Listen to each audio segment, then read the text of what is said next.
We got our first question to the mic. Okay, they hold hands. What the fuck happened? What's your name? What's your question? Listen, my name is Miss Moody. Hey, Miss Moody. Hi, I'm nervous, but I do have support here. I've been in a relationship with my baby's father since I was 16 years old.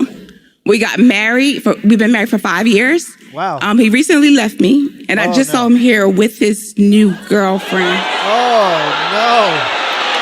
Oh, no. Oh, no.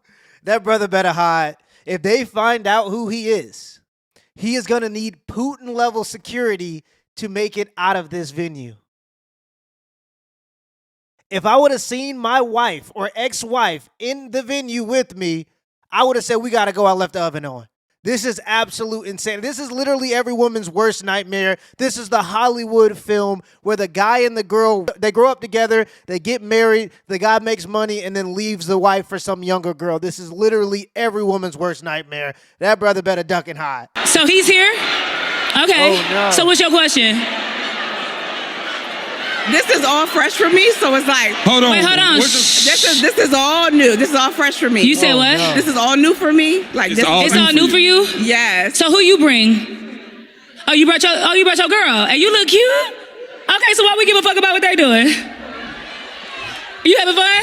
I'm having fun. Good. Y'all look beautiful. I'm having a great time, but Are y'all divorced? not yet. Oh, man. Oh, that's why you give a fuck. Okay, Yeah. so you gotta say that. She didn't say that. We have two children. So y'all are separated. How long have you been separated? Wouldn't it be fucked up? 6 months to 8 months. What is it? It's fucked up, right? Wouldn't it be fucked up? Him still being with her is absolutely wrong because when you're separating from somebody that you've been with for that long, you should at least allow yourself enough space to give it a shot. I mean, you took vows in front of this woman's family and in front of God if you're a religious person. You took those vows. And I know those words have like been lost in terms of words of importance, but when you take a vow to something as a man, it is your duty to give it your best shot. And I think when you're in that separation phase, the reason why they give you time, they make you take time, is so you can reflect and decide if this is actually what you want. And I think during that time, you should at least give it a shot. It's his turn with the kids, but he like, I gotta work tonight. And you find his ass here? He had tonight's conversation and shit. All right, hold on. Before we go further. Hold on. Let's work this out. What is there to work out though? I'm confused. I really am. No. All right. True or false? Do you agree with dating while separated? Yes. I'm sorry. Let me clarify. He's been with the side chick for many years that he's denied. And it wasn't until recently that I found out. And now he's able to bring her out. Okay. Oh. Right. Okay. All right, hold on. No Yeah, more new if you have those suspicions and you know how a person you're with behaves normally, and you have those suspicions about somebody new coming into their life, in my opinion, after 25, 26, 27, you really shouldn't be meeting no new people like that. Let's just be quite frank. Outside of maybe work, you shouldn't be bringing in no new people and meeting no new friends, especially if they have the opposite sex. And I personally believe if you know a person and you've been with a person for that much time, you should trust your gut instinct when you see somebody new coming into their lives and their behavior starting to change, especially when they're spending time with that person and that person is the opposite sex. She should have seen the red flags, in my opinion. But at the end of the day, he's going to do what he wants to do. I think she's just doing her best as his wife, believing him. information. No more new information. Okay. I feel like I know y'all. I watched the All right, podcast. listen. Come on. All right, let's tackle this piece by piece. Do you agree with dating while still married? Would you date a still married man? Hell no, absolutely not. Hard no. Why not? Because he's still married.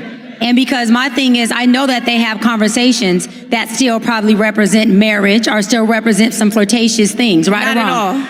You don't? Not at all. So y'all completely, I wouldn't do it either way, sis. I'm not dating your husband. Until he's no longer your husband, then he is not free to be my man or my husband. Now, do you think the way you get them is the way you lose them? Like, yes. Like, no or yes? Like, Yes. like for example, if you here with this man. If I'm here with this man. I'm sorry. Come talk to me after the show. I'm going to give y'all tickets back, y'all refunds. Because I feel bad for you. But like, If I'm with that man, my ass is clenched tight. I'm uncomfortable. Why is that? I shouldn't be here with this nigga, and especially he got all this shit going on. I'm here to have a good time. You took me to Cheddar's at tonight's conversation, and now you got your ex talking crazy on the mic. I shouldn't be with you. Bet you didn't know the show was finna be about you tonight, nigga. Hey, you know what's fucked up though? Secretly, this probably turned her on. She about to suck the shit out of that nigga's dick tonight. Ooh. Cause no, hold on. Read the room, brother. Read the room, brother. I don't know if that's what you. I don't think that's what he should have said there. There are some women that get off on taking somebody else's man, but let's take this back. Let's take this back. So you're uncomfortable right now a little bit. Very much so. Because it's fresh for you, and it seems like this man is not only moving on, but the moving on that he's doing happened while y'all was still together. And now it feels like it's rubbing it in the face of you because y'all not even divorced yet and he's still here. Now, here's the thing. Brother, I love you. But fuck that nigga. Fuck him. Listen. Fuck that nigga. Fuck that nigga. You got your outfit on, you got the Cherry 11s and shit. The titties are tittying. Yeah. You might meet somebody else baby daddy today. Okay. It's stepdaddy season. Is it fall? Okay. It's cold Now, outside. It's can we cold. go back? Now let's talk about this point. Is it possible, strong possibility though, not just possible, is it a strong possibility that you can be promoted from the side chick to the main chick? And is that a promotion or a demotion? Cause now I'm the main chick, and in about 2 to 3 years, whenever I piss you off or whenever you're done, you gonna have me in this same uncomfortable fucking position. So did I get promoted or demoted? She's not a smart woman. She's not True. smart. I say that, like, if a man puts you in the side chick position first, that's gonna be your position throughout the duration of your relationship. I think because there's certain traits about you that he's seen that's like, okay, this is cool for the side, but I don't trust you 24/7. I don't trust you with my livelihood, with the codes to my bank accounts, with having kids with me and things of that nature. No, you are a fun. And by the way, the guy who just, is leaving his wife for this other girl, he's going to absolutely regret this situation. Being in lust with somebody and being with somebody full time are two totally different things. And if you got, and it's not even just about the sheer amount of time. If he's been with that woman since they were 16, 2 kids together and been married for 5 years, it's not even just about the sheer amount of time. It's not even only about the kids. The kids are the biggest denominator, in my opinion, for why you should be trying to make it work out, especially as a grown man. But it's about the amount of memories you got together. Everything you've done up to, thus far, you've shared a memory and you've shared those experiences with this other person. And now that person's just going to be gone out of your life and you're going to just replace her with somebody new. And I think it's really easy to avoid that and to not think about that when you just in lust. But man, you give it a couple months, a couple years, however long it may take. And I think he's going to greatly regret the decision that he's making right here. This is crazy. And the way he's doing it, he's so disrespectful that it's not even forgivable. Not only are you cheating on the woman that you're supposed to be married to, you're publicly embarrassing her. Bringing this other girl to other events. I mean, it's even worse when you embarrass a woman because now she can't even defend you anymore. You've already publicly embarrassed her. So, yeah, man, he got some soul searching to do. One time when we go out and travel or whatever the case may be, like the sex is great, like you giving me head randomly and all of these great things that a lot of times the man is not getting in his relationship. Another conversation for another day. But what I'm saying is this, right? When that man designates you in that position, that is your position, because men decide very, very quickly what your role is going to be in his life, and it's a less than likely chance you'll ever leave that category. Hold on, but Ain't no self-reflection, nothing. Just monkey branching to the next supply. Just because I'm currently married to the love of my life, don't mean I can't meet the love of my life. Like who? Like, brother. This man is just all over, like he's not reading the room right now. Everybody's looking at him like this is a serious situation. You got this woman standing here looking embarrassed and you just adding insult to injury, just dumping salt on the wound. And he having a blast. The funniest part is he's having a blast. He don't give a shit. The wild shit is that you kind of right, but Yeah, I know. That's what I'm saying. Like, but if she's truly the love of your life, would she settle for that role right out of the gate? ooh. Now, here's the thing. I'm gonna tell you this. Flowers grow from dirty soil. No, Nigga, I was about to say. Hold on. I'm playing. Thank you for your question. I appreciate you. Hey, Now- got a gift for you. Go to my table, boo. Now, I want to stick on this point real quick though. Kitty, why do you think people venture out of marriages without breaking them off completely first before they start infidelity? All right. Let's start. Okay. This is layered, so I'm gonna try to go down as much as I can. Anybody who steps outside of a marriage, usually it's because there's a lack of fulfillment, not blaming the other partner. There's a lack of emotional fulfillment, or they're looking for a void to be filled, or else they've gotten to Man, that I place. think that's just Hollywood BS. I think people just be trying to have sex. Unpopular opinion, unpopular take, sue me. What are you going to do? I think it's just a matter of lust. The opportunity presents itself. The guy doesn't want to leave his wife because he actually loves the woman. I'm sure he actually loves the wife, but he's just led by lust in that moment. And it's not a good decision, and it's going to affect your marriage in a way where you cannot reverse it. That's what guys got to understand. Women may be forgiving of you cheating on them a little bit more than men tend to be, but man, how it affects your marriage afterwards is going to affect your marriage and the level of trust that y'all have forever. So, yeah, I think it just come down to lust, though. I think it's just pure lust, people falling into traps of lust and assuming that something's going to be, that the grass is greener on the other side. To where commitment has become a huge responsibility and they're looking for that thrill. This is not me putting anything on the betrayed partner at all, because I don't believe that a betrayed partner should be responsible for the process of that healing in the beginning, and I also don't believe that the betrayed partner should be responsible for anything in regards to that cheating early on. But whenever you see that the offending partner, the cheater, steps out, I'm going to say this to anybody who has ever been betrayed. I'm going to speak to you all. I'm sure there's been a lot of people who've been betrayed and they have dealt with infidelity before. Their betrayal is a reflection of their choices, not your worth. So don't attach your worth to what choices they made. When someone does not have an identity outside of their marriage, they look to their partner as a sole source of their emotional fulfillment.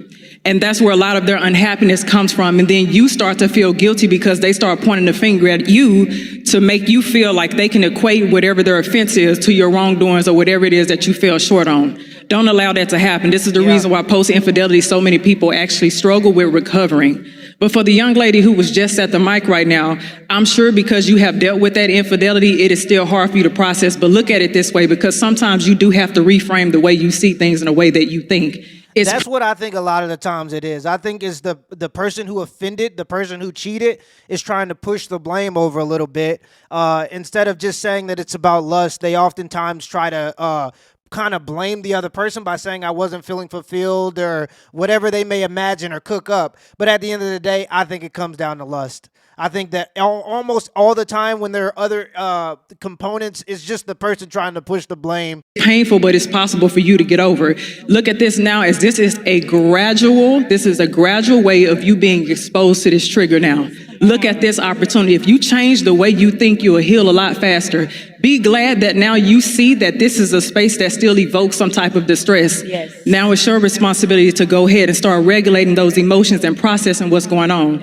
Don't judge yourself for what this person has done. Don't judge yourself if you're angry, if you're sad, if you're confused, if you're disoriented, if you're disorganized. Don't judge yourself. This is where self-validation triumphs self-judgment. Start validating your experiences. You have the right to feel this way. You have the right to feel what's going on in this space right now. To that person who, if she said he's in the audience, oh, okay. Hey, baby. Yeah. Wherever you are, I wish I can say something a little bit in true kitty form. Right. But how disrespectful, how insensitive Yeah, I agree. is it for you, the audacity for you to come into a space where you more than likely knew that your wife, who is still technically your wife, is going to be here. That shows the amount of respect you don't even have for yourself. in this instance, to come into a space like this, you are intentionally trying to punish this woman. I don't care what it is that you all have gone through. If you are not legally divorced and it's still separation and there are still feelings that need to be processed, don't keep on hurting somebody. Think about that. And if y'all have kids or anything else, think about what that's going to do to them as well. You need that woman to be in a good mental space. If you have children, especially for the sake of your home and your children. That's all I got to say. Clap it up, clap it up. Keita, did you have a question? I do have a question for you. Do you believe in dating while separated? So, Because what is the point of a separation? So listen. It depends on The what's point of a separation is to try to solve your marriage, your marital issues. The point of separation is to take a moment of and a breather, take a moment and really see what you value in your marriage. That's the point of a separation, not going out and trying to find people to replace the person that you're with. type of separation it is and what separation looks like for each person. But if me and you have been miserable for 6 months and we've been trying, but we've been talking about divorce and we know that this is coming to the end of our relationship, right? And so it's been 6 months. I decided to go to tonight's conversation and maybe I didn't know that you were going to be there. Am I wrong? Am I a cheater? No, so listen. No, he's a cheater. Okay. Yes, you're wrong and you're a cheater still. Yep. You took vows before God and in front of your family that you be with this person, sickness and health, your death do you part, all those things. Yeah, you're going against your vows that you made as a human. If you're going against your vows, that speaks to your own character. Okay, he's a cheater because what she said, but... What she said, allegedly he's a cheater because it's happened before, and I think that is the dangerous part. The dangerous part is neither one of those parties in that new relationship or whatever it is are absolutely sure that those feelings are authentic. For example, that man wanted to run away from his relationship, so he found somebody that was willing to have him run towards her. And then now that woman is getting the shades of a man that she never really saw. She liked him and met him when he was committed. So she got borrowed time, the good time. She didn't have to deal with the man that failed a little bit or was discouraged a little bit or had weaknesses. So now they get to really explore whether or not this is really going to work out. And odds this are... date night sucks. This one, I'm not sucking your dick at all after this shit. Suck like, his dick, you please. had your bitch come Suck here. his dick. Hey, listen, that's your man. Stand behind him. Please suck his dick tonight. This sucks. All right. What's your name? What's your question? Yeah, that's the end of the video, but the degeneracy is just an all-time high. That guy is going to absolutely regret destroying his family. I don't know very many men who can make vows to a woman and a commitment to a woman, do her wrong, and end up with a blessed life. And I know a lot of people aren't religious, but I truly believe, and not necessarily karma, but you can't live a blessed life when you did somebody that wrong. You can't live a blessed life when you abandon your kids like that. And for what? To chase skirts? That's embarrassing, man. It's embarrassing. Well, let me know in the comments below if this video was a W or L, and give me the HBO special. That's a Help Brother Out special. Hit the like and the subscribe button for more content. Till next time.